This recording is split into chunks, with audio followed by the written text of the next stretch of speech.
the final speech I may be able to make publicly concerning my findings on the drill. And I can tell you, my team and I have encountered and uncovered quite a bit of suspicious activities related to the importation of the drill components, among other components, customs fraud, and it could trigger a deeper investigation that does not only include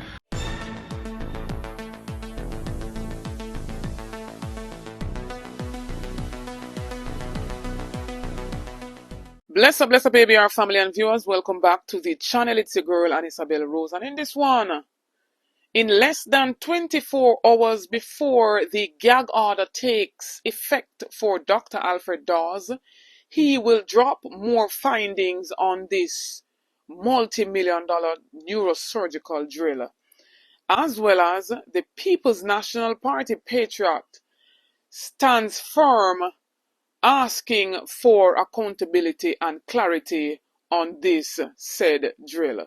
Stay tuned for the details at hand. Don't forget to like, share, and subscribe to the channel. So now, ABR family and viewers, having filed lawsuit against Dr. Alfred Dawes, the Meditech and the MP for Central Kingston, Donovan Williams, who is alleged to have thousands of shares in Meditech, have finally produced what they said are valid invoices. And so they want us to believe basically that Sarah paid them that hefty sum only for Sarah to import the drill. Make that make sense. Even though Meditech stated that they engage the custom broker to clear said shipment. And so they have produced this invoice, with the invoice number being 21171, dated as far back as November 19, 2024. And we see an EM800 motor along with other parts, and we're seeing a total here of 27.2 million. And it is also said that they paid for a 2-year maintenance package. They said to facilitate the delivery, it engaged customs broker Garfield Craig to clear the shipment. The claimant will say that it thereafter engaged Garfield Craig, custom broker, to clear the said neurosurgical drill and the over 100 attachments, as well as to transport the items to the Ministry of Health. And so once you speak out and demanding accountability and answers, these people will quickly go to the courts to have you basically muzzled. And so a gag order will take effect on Dr. Alfred Dawes. But before that take effect, he will drop some more interesting bombshell no later than tomorrow. But I'm not going to hear what he said following the revelation of these lawsuits. I've taken a mini break from social media the last few days since it came out that I was sued. A lot of my well-wishers and supporters are asking if I'm okay. Yes, I am okay. A lot of my detractors are celebrating that I'm finally muzzled. Sorry to disappoint you, but I am okay. Now, a big part of this lawsuit is that they want to institute a gag order, meaning that all of my social media posts must be taken down and I should not publicly comment on anything related to the drill or the parties concerned in the filing. That can happen at any point in time. They can go in front of a judge and say, hey, let's have that injunction put in place now before he says anything else. So I'm counting on you to like, share, and download the videos so you can share them on your own and continue to do your own research on the topic. Tomorrow at 7 p.m. at my constituency office in Southeast St. Catherine, after we do a tour of the constituency going through all 5 divisions, the comrade leader, Mark Golden, the next Prime Minister, and I will attend the opening of the constituency office. We are inviting all of the supporters of the party, of the democratic process, of accountability and transparency to turn out as the motorcade goes through Southeast St. Catherine and join us at 7 p.m. for the opening of the constituency office. That may be the final speech I may be able to make publicly concerning my findings on the drill. And I can tell you, my team and I have encountered and uncovered quite a bit of suspicious activities related to the importation of the drill components, among other components. Now, we can't speak too much, but if it is what we're seeing is true, then what we have uncovered is far more than just irregularities concerning the process of the bids for that $31 million drill, but it speaks to, if the documents we're seeing are indeed correct, customs fraud, and it could trigger a deeper investigation that does not only include the activities at Sarah Ministry of Health, but the University Hospital of the West Indies. I'll leave the rest for tomorrow. So counting on your support as we do our drive-through, and stay tuned for what may be my final public speech on the matter before any gag order is implemented. And so the People's National Party are strengthening their calls for accountability on this drill scandal. And we also have the PNP Patriot President, Christopher Henry, calling for same. PNP Patriots demand full disclosure and accountability in $31 million Bustamante drill scandal. Who is Person A and why are they being protected?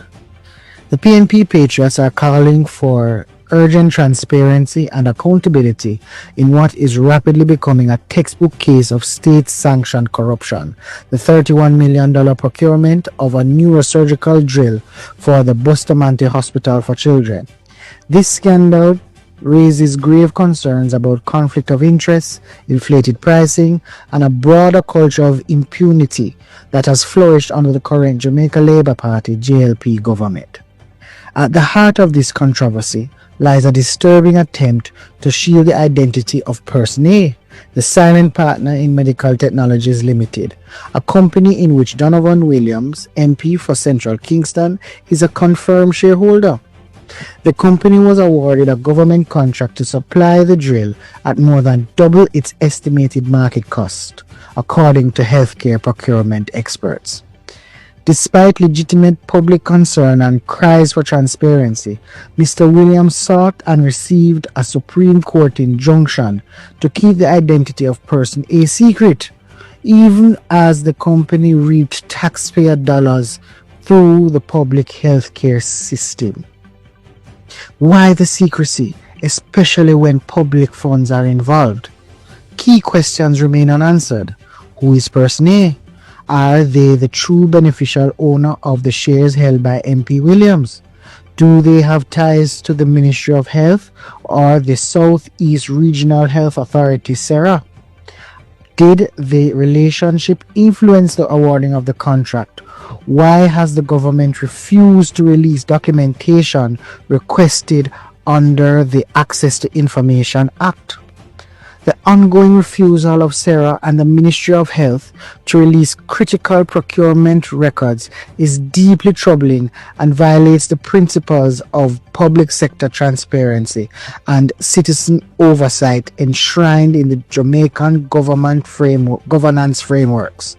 Rather than cooperate with legitimate inquiries, Mr. Williams and Meditech have resorted to legal intimidation, filing a defamation suit against Dr. Alfred Daws, the opposition spokesman on health, in an apparent attempt to suppress public discourse. Dr. Daws has openly questioned the glaring discrepancies in pricing, stating the ministry could have procured the same neurosurgical drill for under $10 million. based on comparable international purchases, yet taxpayers were charged 31 million with no justification offered. This is not just fiscal recklessness, it is an ethical crisis. The scandal comes against the backdrop of repeated failures by the JLP administration to uphold transparency. The implications are not abstract, they have a direct impact on lives. That $31 million could have been spent on so many other things: repairing dilapidated hospital infrastructure, restocking life-saving medications, or expanding pediatric surgical capacity. Instead, Jamaica's children are being shortchanged while those in power evade scrutiny. The PNP patriots are therefore demanding immediate disclosure of Person A and any other politically connected beneficiaries. The Auditor General conducts a forensic audit of the procurement process, a full investigation by the Integrity Commission into potential conflicts of interest and breaches of the Integrity Commission Act. If the JLP administration continues to stonewall, it will confirm what many Jamaicans already suspect, that corruption is not an aberration but a governing principle of this administration. We stand firmly with the Jamaican people in demanding truth, transparency, and justice. ABR family and viewers, let us heed the call from Dr. Alfred Daws to never let this die, to continue to send the message out there. We demand accountability. We demand to know the whole procurement process, and we want to see everything that went down with this $30-odd million purchase of this drill.